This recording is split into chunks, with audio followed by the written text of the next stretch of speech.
Right, good evening everybody. Find the agenda. Item number 1, apologies for absence. To receive and approve apologies for absence. So we have apologies from Steve, Cameron and Josh. You got it? Yes. It's those three, isn't it? Steve, Cameron and Josh? Yes. Yeah, okay. Item 2, register interest and dispensation. To receive any declarations of interest or dispensations regarding any items on the agenda. Does anyone have any? No? Okay. Item number 3, public participation. To open the meeting to allow members of the public to make comments. No? What? Oh, sorry. Item 4, minutes of the previous meeting. To resolve that the minutes of the meetings held on the 15th November 2023 are a true record of the meeting. Everyone happy with those? I can't remember.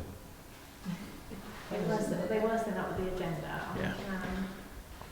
I can sign them at the next. Well, I can sign them tomorrow night if we Yes. agree.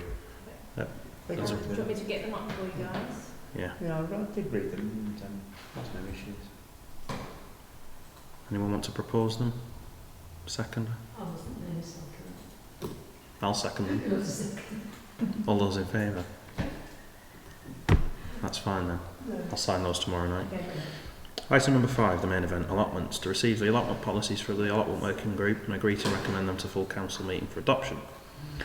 So you hopefully saw the email that I forwarded at the end of last week that had come from the solicitor, who's had a chance to have a look at all the policies. I'll read it out for the record. Which one are we doing first? Tenancy agreement. I'll read the email and then we'll go through them individually. So this is from Kate Jackson at Surrey Hill Solicitors. I've been through the various policies and made some comments, which we'll go through. I hadn't appreciated there be so much text. I would advise the alienation/subletting be in the tenancy agreement, as it's such a fundamental term and mentioned in the Allotments Act. So that was one of the points we weren't sure where to put it in. So we'll put that into the tenancy agreement then. The domestic law which brings into effect the EU regulation referred to, that's in one of the policies, there's a EU thing, is the Invasive Alien Species Enforcement and Permitting Order 2019, and the list of what are those invasive alien species are in the schedule for that law. So if that ever does come up, we know where to go to find out. As an overall comment, the policies are very detailed and in some parts are incredibly rigid. I believe it may be quite hard for some allotment holders to follow exactly what they can and can't do on the allotment. This is a bit of a concern because the tenancy agreement essentially says that not only the tenancy and the rules form part of the agreement, but all of the policies. So if there was a minor breach of a policy, the council may be able to trigger termination of the allotment tenancy, which may not be intended. It may be better to have the tenancy and the rules forming the agreement and the other documents as applicable policies. There could, however, be a rule that states a repeated failure to adhere to the policies will be considered as a breach of the allotment rules and can be enforced. Once the council has considered the comments, it will be really important to ensure that the tenancy agreement rules and various policies are all entirely consistent. I've not been through this process, as there may be some amends as a result of my comments, but I'm happy to do so in due course if required. So what's the translation for that? I think she's saying that she feels personally we're a little bit too prescriptive in some areas and that we should maybe tone them down a little. I'm not sure I necessarily agree with that. Well, I think basically what she's saying is that it's so long-winded, Yeah. all the policies, and basically we're repeating ourselves in some of them, and we've got to be consistent, and that we have the rules actually into the tenancy agreement and not separate policy. Because if you look at the EPC one, that has got virtually all of the things, the rules in that agreement, and that's what she's trying. I think that's what she's trying to say. Yeah. Is that could we just have it all in one agreement to start off with? Then the policy for health and safety and the use of machinery, that could, be the policies on their own. That's what I understand. It's not taken. I suppose it's probably worth asking you, Ruth, for your opinion as a Well, expert and someone that's done this before, mm, what your thoughts are and what you think. Before you How do you think- that, it might be worthwhile letting Ruth know our thinking and where this lot came from. We just stole them from other parishes locally. It came from Bishopstoke, most of these policies, and then we So that's how we've got to where we are, is by looking at other local parishes and what policies and stuff they've got.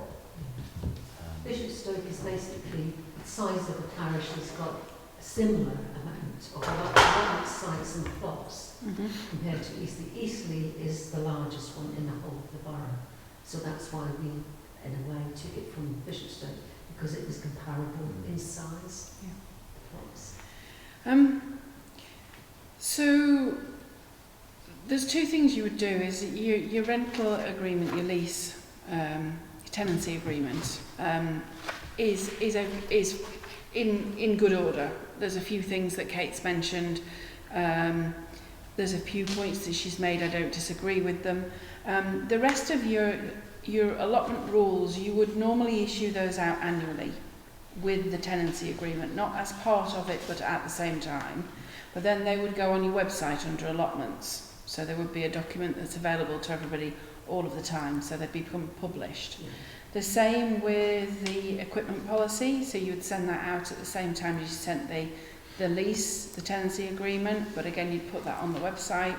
The plot allocation policy would just simply be something that would just sit on the website anyway. You wouldn't need to issue that to them. The non-cultivation policy is, to me, that's almost part of the rules. It sort of fits together as part of that bit of a duplication. I think Kate made that point as well. And then the last one is the health and safety guidance, which again you would issue out with the tenancy agreement at that point. It's going to be a pack, but I don't think there's anything significant in there that you would really want to take a red pen to and get rid of. Would you be suggesting amalgamating the bring that whatever that one was, no, it wasn't.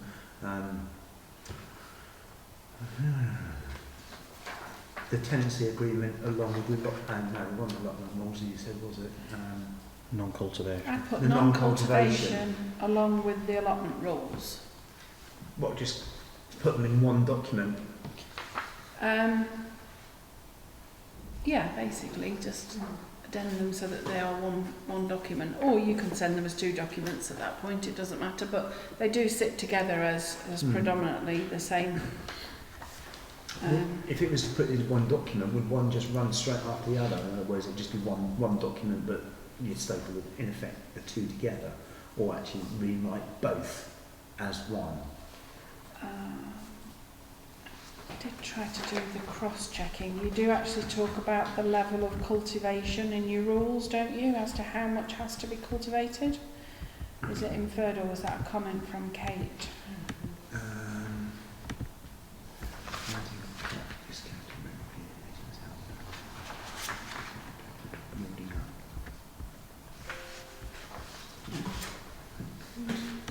Yeah, just crack on. Yeah, they talk about like, the inspections for cultivation Where's that? Sorry. in the allotment rules. Right. There's it's mostly in the inspections part where it says about the sufficient, obviously do inspections to confirm sufficient cultivation is taking place. So So you could then add it onto that, couldn't you? You would probably cross-reference it at that point to say, please see non-cultivation appendix, whatever non-cultivation policy. Obviously, Kate made quite significant comments about how strict you had been around the cultivation, what it classed as. I think that's something that, having spoken to the allotment reps, that they were keen that we were quite strict on that because of the issues they've had of getting people on off-site when they should have been off-site a long time previously. So I think they were pretty keen that we were pretty ruthless in a way with the rules about So the one question would be, where a non-cultivation letter is sent out, the plot will then be inspected once a month for the following 12 months. Who did you anticipate would do that inspection? That The was one of the reps, ones I that think. Keith said that was. Was that what the reps were happy to do, wasn't it? Yeah, yeah. That Kate. I'm not sure that we stipulate once a month to them. No, probably not. Yeah, I think basically where she's saying 3 to 6 months, I think that's reasonable. Hmm. Because like I said, it's getting the site rep to basically do that every month. Yeah, it's probably a bit much, isn't bit it? much, isn't it?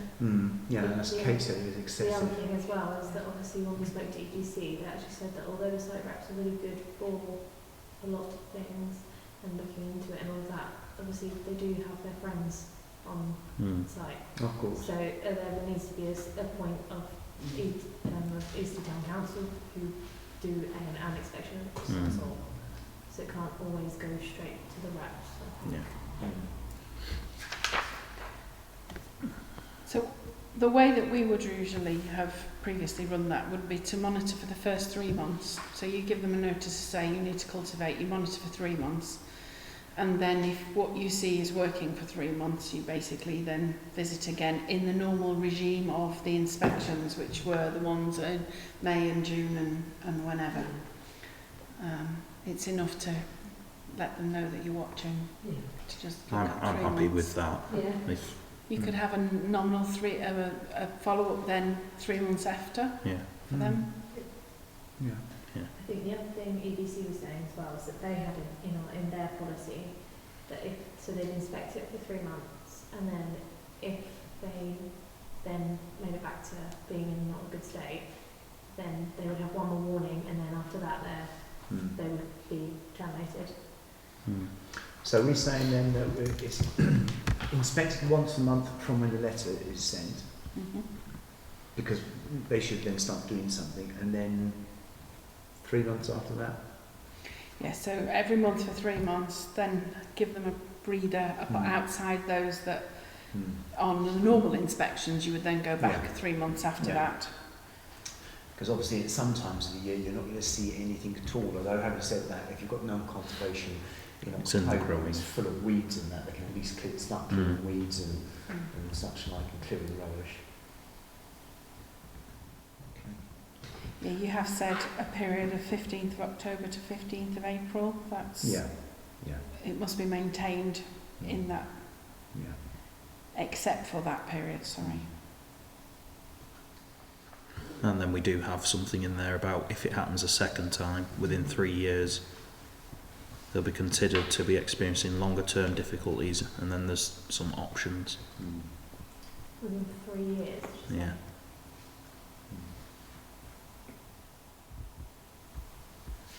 So I think based on what we've spoken to the reps about, 3 years could be quite a long time because what they seem to be saying is that they would get it up to speed and then as soon as you would stop watching them, it would go straight back to it. But obviously, There's 3 growing 3 years seasons. is quite. Mm. It also, people have a lot of life changes across 3 years. Somebody gets a job, or their job changes, or they move away, or... Exactly, and the last thing that's on their mind is going to be is terminating their allotment. So what would be a better?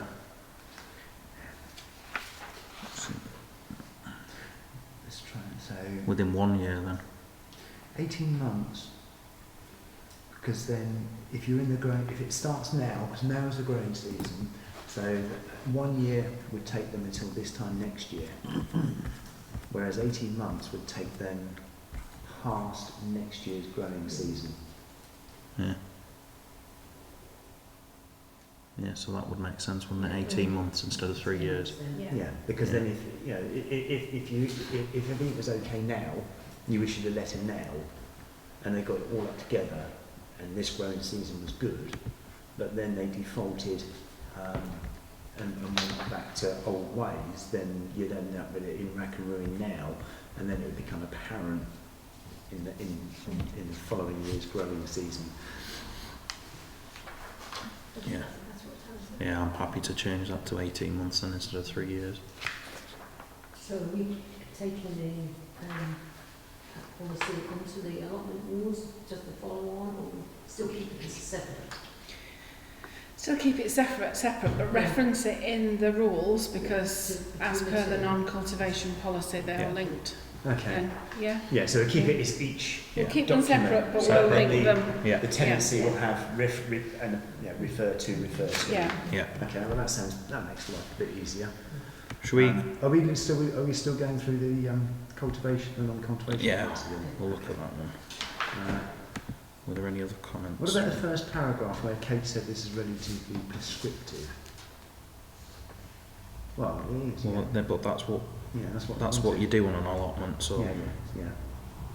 We've done that excessive. I don't think that's excessive personally. Hmm? Whereas the Oh no, correct not the usage first is comment. there. No, relatively prescriptive. Yeah. It's the correct usage, Yeah. Mm. Yeah. that's what we're on, Yeah. yeah? And we've done that second one, on the 3 to 6 months on the letter. Yeah, we've done that one. That was it. That was it on that Change one. that to 3 to 6 months. Yeah. Yeah. And we just happened to change the letter to 18 months. And the only reason in that one that non-cultivation during season letter is in red is because we need one. Because we don't have one. We need a template letter for that, unless CBC have sent a... They've sent, so on the allotments folder there is all their template documents are on there. So they're... I don't think we need to approve that though, that letter though, do we? That's just something that you guys as officers No, can should be able to send produce them out. and do. I am literally just keeping us a tally of all the different bits that we need to have in the section. So with those changes we've mentioned, are we all happy with that non-cultivation? Yeah. Yeah. Yeah. I mean, a lot of us, we've been through it and put our own comments anyway. So the next one in my list is the use of council equipment policy.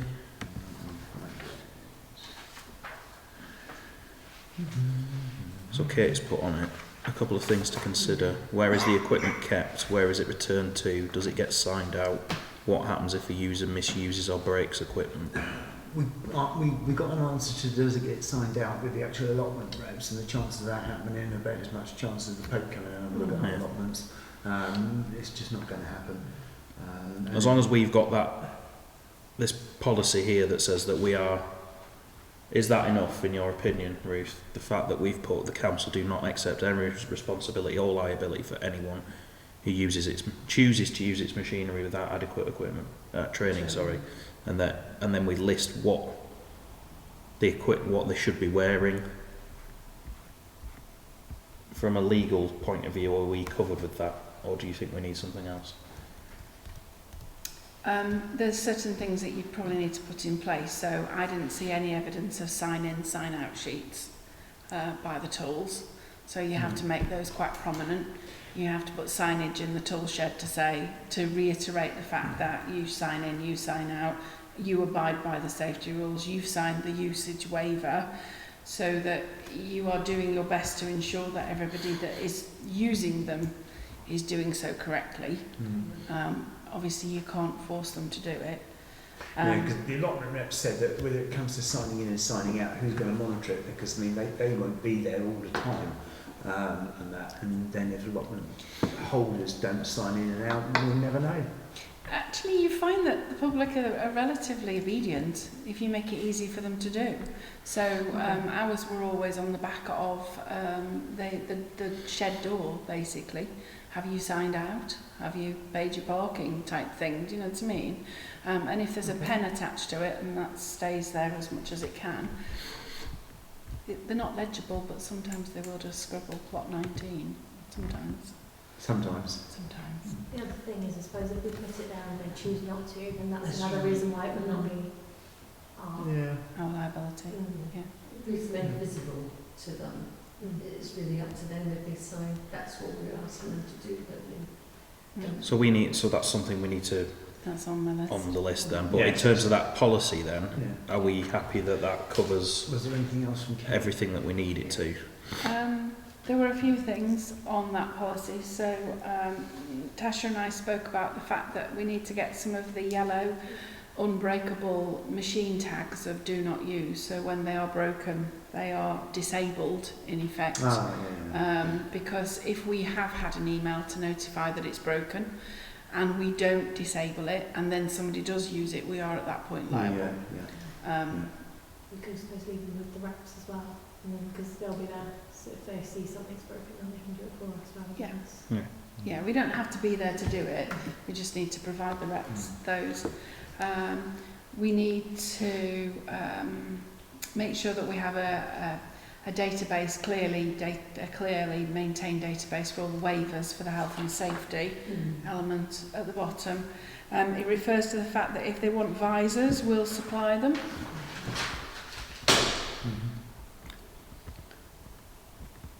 So we need to have a supply of those ready to send out to anybody. Or we say that we don't supply them. Yeah.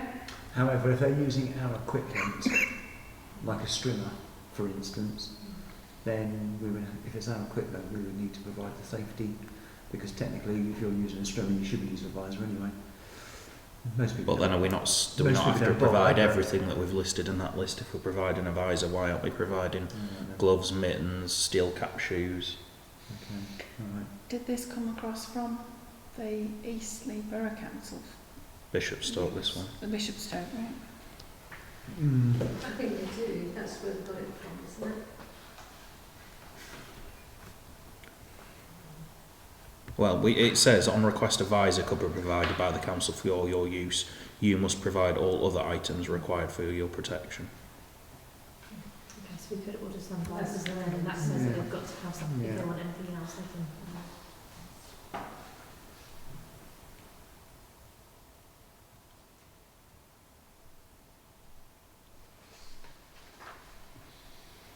What do you think? Well, with a strimmer, it says Visor. you must use the visor provided by the town council with a strimmer. It's an interesting one as to why we're providing visors but not the Yeah. other safety equipment. So if we How many different sized pairs of shoes are we going to provide? Yeah, I think it's none. It's all or none, really. That's Do you isn't think it? it's because they've put it in the policy already, so it says you must use the visor provided by town council? So if we simply remove that, then we wouldn't have to provide them. So it's because you're telling them in that part that you're going to provide them. And just simply say you must use a visor. Maybe just include that in there. Do you think that's reasonable for us to? Well, I suppose it's our equipment. It's up to you whether you use it or not. Well, if you say you must use a visor, then somebody's going to say, well, if I've got to use a visor, you're going to provide it. You should use a visor. That would be the way around it. Should sound better than must, because there's a certain element of doubt in should. You are advised to. I think that's even better. Perhaps it should be that on the rotivator you are advised to wear sturdy shoes and what have you. If that's the default on all of that stuff, you are advised to. Would that cover us on our safety side of things? Then it's up to them if they don't. Yeah, the waiver clearly says that they cannot use the equipment unless they sign it. And so if you've signed your name on the bottom of it and it says there that you must wear something or you're advised to wear something or And they don't. etc. and you don't, then they've taken 100% of the liability, That's it. basically. And likewise, if someone uses it without signing that, Again, they've taken 100%. they've taken their own. Yeah. Our risk comes from not removing equipment that's at fault and them continuing to use it and being injured. But where we've got must, should that be all of those must, should that be changed, advised?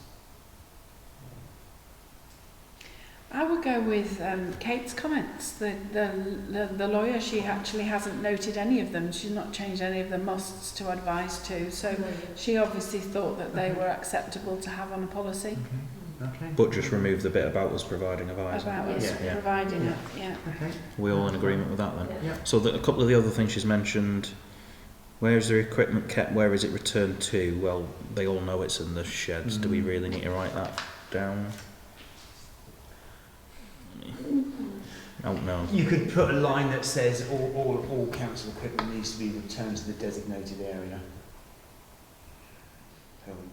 Use. You do have Or to to the- stipulate- you have to stipulate where the designated area is. Alright. To the lockable shed. Do you think we need it, or just? I think you're okay. Yeah. Yeah. I think the more prescriptive you get, the more Yeah. problems you create yourself down the line. So does it That get? shed fell down, but it still says you've got to put it in shed number 1. I think generally they don't leave the stuff. No, lying no, around where anyway. it no. Does it get signed out? So we've agreed that we need it to be signed out. So do we need some words in there then that say that these must be signed out? It's just going to be a sentence, isn't it? All Yeah. equipment needs to be signed out and signed back in. Whether they do or don't is another Yeah. matter, and who's actually going to know whether they do or don't. Mm. And any faulty equipment must be notified immediately. Yeah. Yeah. Yeah. What happens if a user misuses or breaks equipment?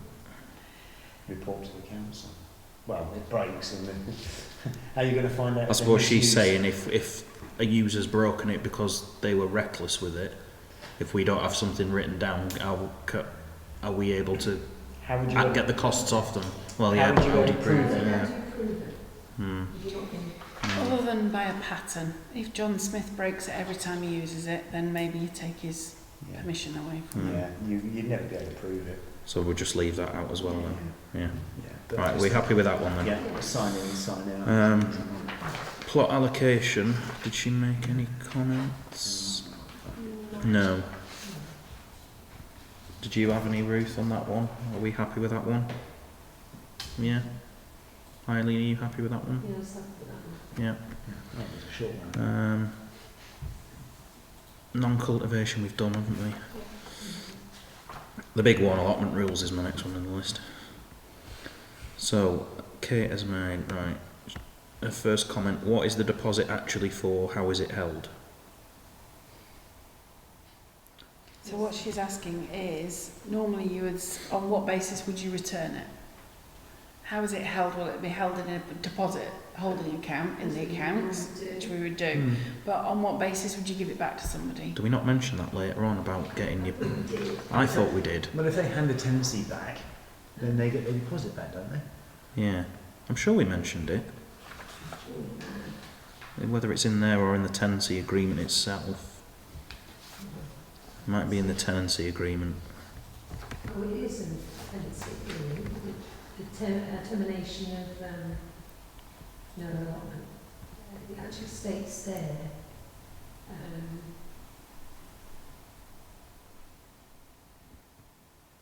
That we'd take recompense from them if they leave the allotment in a deplorable state. That's right. Yeah. Rubbish on and whatever, depending on. Yeah, that was one of the one of the reasons why we had it, wasn't it? That's right. Yes, no, I remember. Yeah, you saying it. Yeah. So it's in the tenancy agreement. So I wonder, do we... Do we make Number one, should number one renting your plot be in the tenancy agreement and not in the rules? No, all you do is under renting your plot, you actually put a reference, you just bracket it and reference 3.8 in the tenancy agreement. Right. You don't need to rewrite them, you just No. need to put all the cross links Cross-reference, in place. Because Okay. it is in that 3.8. Yeah. Yeah. Yeah. And we'd have a record of the deposit, like I say, if they leave it in an absolute tip, then they don't get there. Because that's part of the deposit, is if we have to clear it. That's right. And the loss of key. Yeah. Yeah. And we did actually, do a survey around of all the other parish councils. Mm. Yeah. And The allotment holders were, I think we're the only ones that Mm. have not done it. And the reps were keen on it as well. So our next one is on discounted rate. What is the discounted rate? Who's eligible for it? So this is one thing that we haven't yet done. So we agreed at the council meeting that we would end the discounted rate for new plot holders from the 1st of April, but existing ones would retain their discount. And then we need to go away and explore what we're going to do, if anything, regarding a discount. Well, concession Or a concession rate. Yeah. Because of unemployment, so forth. So we put where a separate agreement exists in writing stating that a discounted rate applies, that applies, that will be honoured. So the idea with this, Ruth, was that within this pack, all existing holders who have a slightly different agreement, so who are getting a discount, will have in their pack something along the lines of, you know, your discounted rate because you're over 60 that you've previously been getting is still honoured.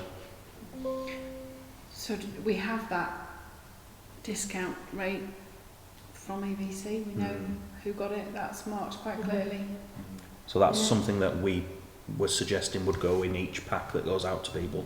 Those on a discounted rate get a letter that says in writing, oh, by the way, your discount still applies. And that's what that reference is.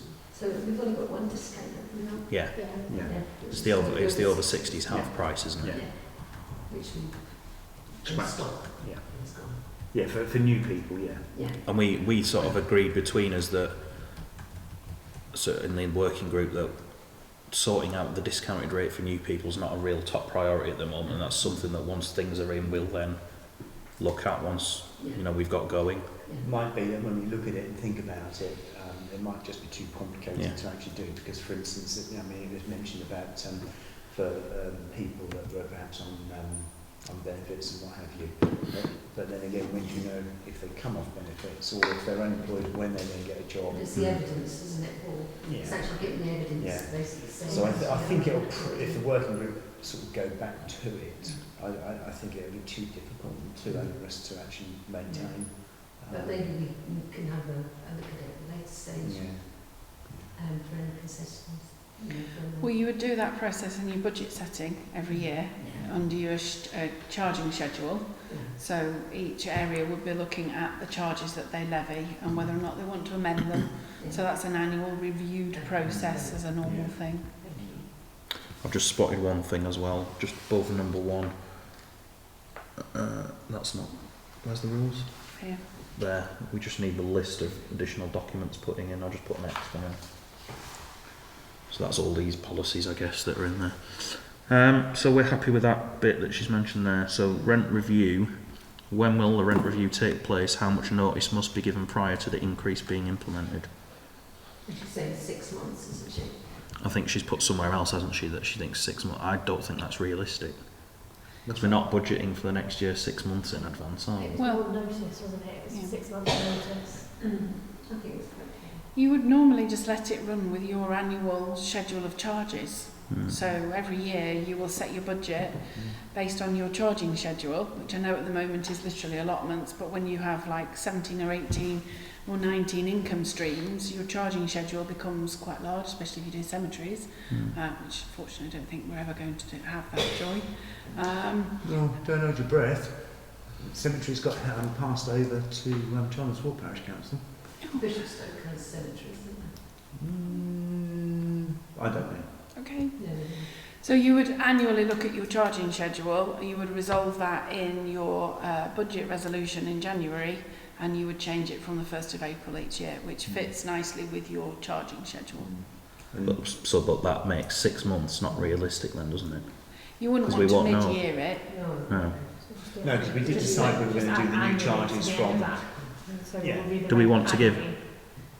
Yeah, she's saying that when the review's taking place and how much notice should be given. Do we? The 6 months she was on about was the 6 months notice. Yeah, but So- we won't know 6 months before what the charges are going to be. The It's budget too- process sort of will, I mean, Ruth will be starting thinking about the budget November, December. We might ratify it in council in January, but the actual process starts earlier than that. I would be asking all committees who have charging for their charge rates September, October. Because, I mean, if you think, you know, if councils are linking council, not us, but, you know, like borough councils, where they're linking to inflation, then actually it's September's CPI index that they're actually taking place on. So whatever CPI is in September, that's what councils use. That's the cut-off period, and that's what councils use come the February budget. But even for the charges, the budget is never going to be approved before January, so you can't say before January what you're going to charge officially because you won't know until the budget's approved. Your committees can approve your charging schedule upon which your budget is then built. Yes, it becomes part of your budget pack. So do you think 6 months notice is reasonable then? Yeah, or- well, I would just say that they are informed. You know, pay increases will be made in April or are reviewed for the 1st of April each year. Yeah, I mean, that's what could be changed it because the EBC used to do it in October. They used to bill in October. It was from October to We brought October. it to start of the financial year. So I need to have a bill on the 1st of March, just to confuse completely. Okay, so are we happy with adding that bit then, about 6 months? So do you review annually, but the notice period would be 6 months? Yeah. Mm. Helpers. How is the council going to monitor this? More usual wording is only the tenant or a person authorised or accompanied by the tenant is allowed on the site and be allowed the ability to access the site. Would you change that to that, Ruth? Yeah. Yeah. Mm-hmm. Are you happy with that, Eileen? So, what part is that? Number 5, helpers. Okay. Jumping in. Yeah, that's fine. Yeah, we'll change that then.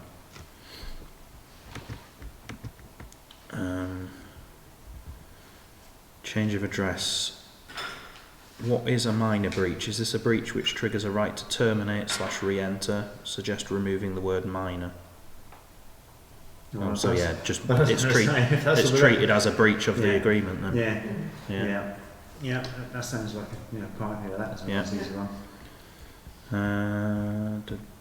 Scrolling down quite a way for the next comment here. Do ponds need to be covered to avoid risk of children falling in? No, No. because we've already said in some of the rules there that children have got to be supervised, Mm. so, you know, you can, Would you cover a duck pond? Oh yeah. Because Did you have a thought on that, Ruth? We Or- didn't have ponds, No, weren't no. allowed. But you're allowed to have ducks, and ducks need a pond, Yeah. and you can't have a duck pond. So I don't think we need to specify. I don't think we need to, No. because it's already said they've got to be supervised. Although we've already said that they are sort of for duck ponds and wildlife ponds, not ornamental fish keeping ponds that are 3.5 feet deep and stuff. So So the next bit is about greenhouses and sheds. So that specifically greenhouse, is this in addition to a shed? If the council is going to say consent will usually be given for a greenhouse / shed, it needs to consider in what circumstances it would refuse consent and whether that can be justified. I think they're allowed to they can have a shed and a greenhouse. And a polytunnel? Sorry? And a polytunnel? Well, can they? Because they've got to Can they have cultivate all three? 75%. Sheds, greenhouses and polytunnels. Well, they've got to cultivate 75%, so you wouldn't be able to have all 3. But you grow things in a Mhm. greenhouse and a polytunnel, so it is Yeah. actually being I suppose. cultivated. Yeah. And actually, if you look at some of the chicken runs, Mm. that takes up I don't think it's really much of a problem. I mean, I suppose it's an interesting point. In what circumstances would you refuse consent? Well, I guess we'd have to just cross that bridge when we I got think so, to yeah. it. If it contravened the non-cultivation or Yeah. the cultivation Yeah. regulations, I don't think we need to specify. I mean, if they're going to be growing loads and loads of tomatoes, they might work. Peppers, cucumbers, other exotic fruits, polytunnel greenhouse. Are we happy to just leave that then?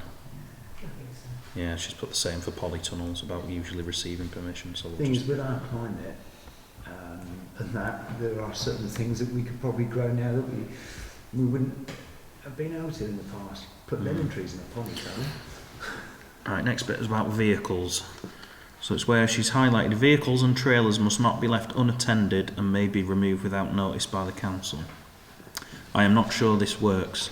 Does this apply to vehicles anywhere other than the designated parking spots? Surely any car park is parked is unattended. Should it mean vehicles cannot be left overnight? Yeah, that's what our policy is supposed to mean, isn't it? Left unattended, in other words, you can't leave it when you're on your allotment plot. I think that's just being a lawyer. Do we need to just maybe tighten up the wording of that?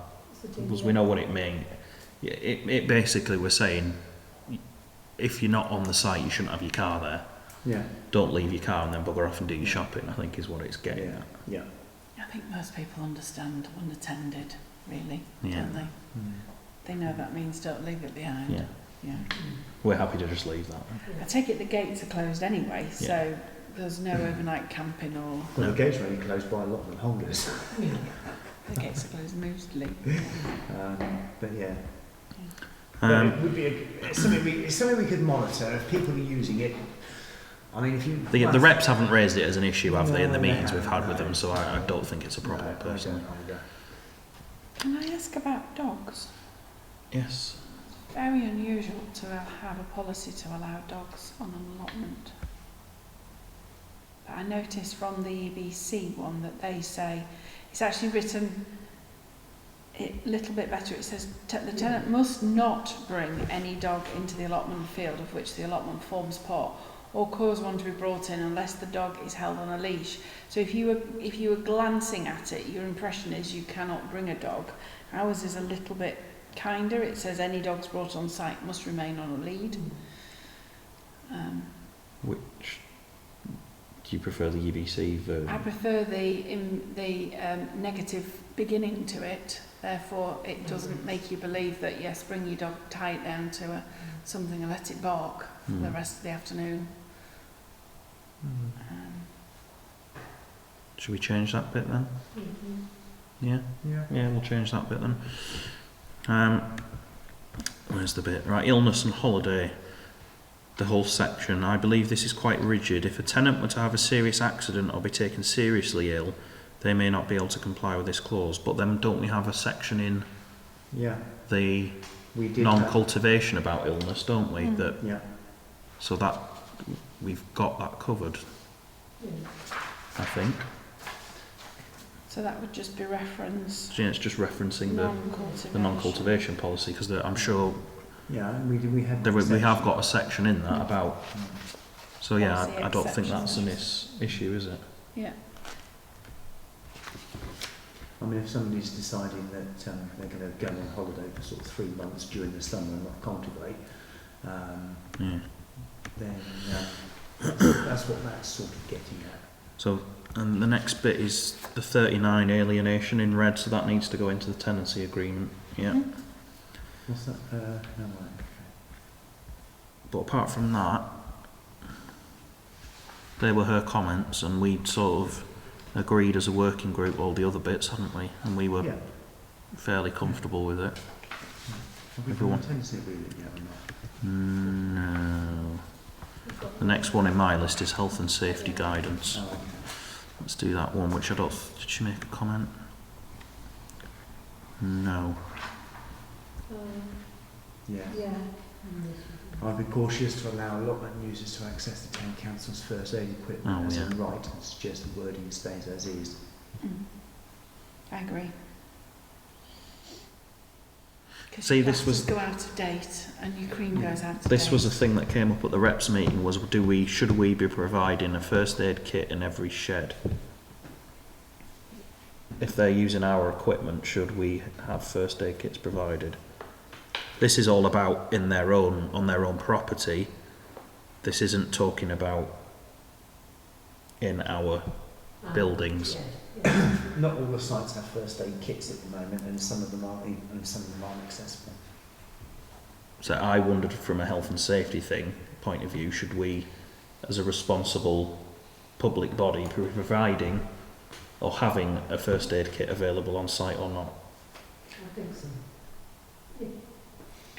Oh, it's that risk, insurer's risk equation, which is as soon as you provide it, you take the responsibility. As soon as you take the responsibility, you then have to maintain it. And should somebody then use it and have an adverse reaction from whatever you've put in there, it remains your risk. Whereas if you don't provide it, See, I assume from an insurance point of view, if we didn't provide it, that wouldn't be good, but it sounds like it doesn't make a difference. It could easily become a cost, because at the end of the day, I mean, if you have classes and stuff in there, they could just end up being taken home. And then when somebody goes, and of course the thing is how often is it checked? Because if somebody was to cut themselves badly and they need a heavy bandage and swab to stop bleeding and someone's really nicked it and you go to the first aid box, then it's like, well, it's not there, who's liable? As a halfway house, you could provide one to each site rep with their responsibility that they must notify what needs to be replaced as it's used. So they become the keeper of the first aid kit. But the We point have more of than one rep per site.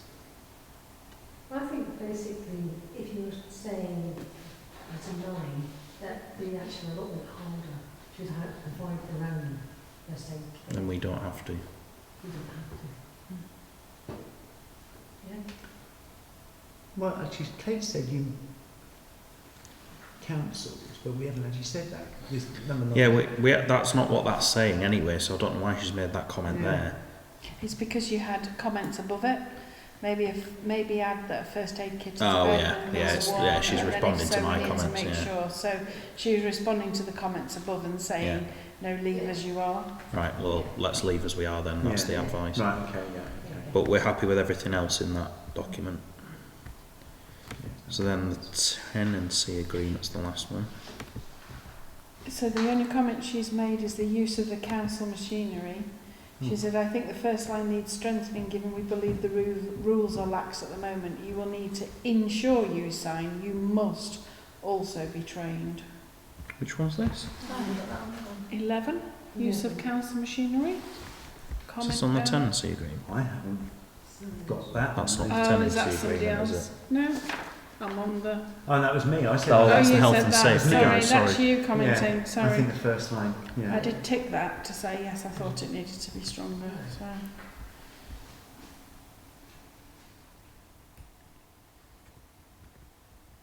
Are we done with that one then? Yeah. Okay, the tenancy agreement then. So yeah, this is the annual rent review. The annual rent may be reviewed by the town council by giving a tenant a minimum of. So she's suggesting 6 months, and that's what we just said we would change that to. So that's fine. Yeah, the unless separate agreement has been reached in writing again was referring to. So this is, we've changed the policy now that they must live within the town council area. It was previously within 3 miles of the boundary. So again, if there's anybody on the list that's living outside but within 3 miles, we've said we're happy for them to keep their allotment. We're not going to kick them off. So they just need an extra bit of paper in their pack to say, you don't comply with this, but we're happy for you to retain your plot. I guess only as long as you remain within 3 miles of the boundary. If you move further, then you should be giving it back. Well, because wasn't there somebody from Hedge End or Hamble Yeah, that basically is an allotment holder? yeah, something like that. Yeah. Yeah. Yeah. Does that make sense? What we were asking for? Yeah, Yeah. you happy with that? Yeah. Mm-hmm. Yeah, if they move further than the current EDC policy of 3 miles, they wouldn't go further. Let's say they go and live the other side of Southampton, then they have to give it up, but if within 3 miles. But anyone That's new, existing plot holes. Yeah. New ones basically need to be in. They've got to be in the boundary Boundary. of the town council Yeah. parish. That'd be interesting as well. Our next comment, 3.6, termination by breach of the tenancy agreement.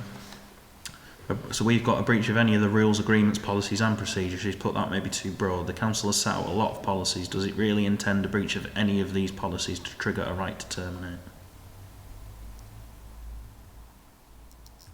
Well, it says may result. I Does it say think so. does? I don't have a problem with that personally. No, because it may result. And one of the things the reps have been asking for is these stringent policies that are actually followed, because they find it very difficult to get rid of people that shouldn't be there. So I'm quite happy that a breach of any of these policies is a breach, personally. Because we don't have to act on it. No. It gives us the option. Yeah, Yeah, and is that that's what was may? intended. Yeah, It's not will. I was happy with just leaving it then. Yeah, I'm happy with that. Yeah. Just a quick question. Obviously, we're doing the deposit. Are we charging a setup fee? Because EBC currently charge £30 a setup fee. I know, there's an For admin every fee intent. today. They do an admin fee of £30. which is obviously what covers the risk there, because the admin is... What does that pay for? Then the setup of their plot. If we're saying the £30 admin fee, do we have to actually specify how we're spending that £30? No, they don't in their tenancy. Well, if EBC have got it, we can just... What do you think, Ruth? Because the EBC don't ask for a deposit at the moment. Oh, they're two different things though, aren't they? Yeah. So they're going to give back, probably. The deposit is there for good behaviour, Yeah. and the admin charge is just to actually deal with the... I don't know who deals with the going down and showing them what plots are available. Is that the site reps? Yeah. I think so, yeah. Right. No, I can't imagine there's anyone from EBC. But you've still got to liaise with them. It's Yeah. not unusual for a £30 admin No. fee. The billing and all of that. And anyone Yeah. who's got a plot won't be paying it anyway, so it's going to be new people, It's all And they know what they're getting. and they know what they're getting up front. Yeah. So, yeah. So it's going to be in black and white. Yeah, so, yeah, carry Yeah, that over that's from EBC. yeah, Yeah. Yeah. £30 admin fee then. Yeah. Where are you going to put that? Will that have to go in the tenancy agreement? Will we also have to put it in the rules in the first one? Number 1 that talks about the deposit so that it matches. Well, you could have it as a 1A, couldn't you? Agreement to let, where let's say it says all the price per rod on the 1st of April, and then a 1A that says, and there'll be a £30 admin charge. I think it should all be in that one. Mm. Basically, deposit, admin fee. I mean, if you really wanted to, you could change 2 to 3 and put it as a 2, but I mean, if it's just an insert 1A. Yeah. And 3.6 we were happy with, weren't we? Yeah, so then the last one's the comment that we made right at the end. So I'd written that we need a section about deposit, which have we got that enough elsewhere? Because we've got it in the rules that we're taking a deposit.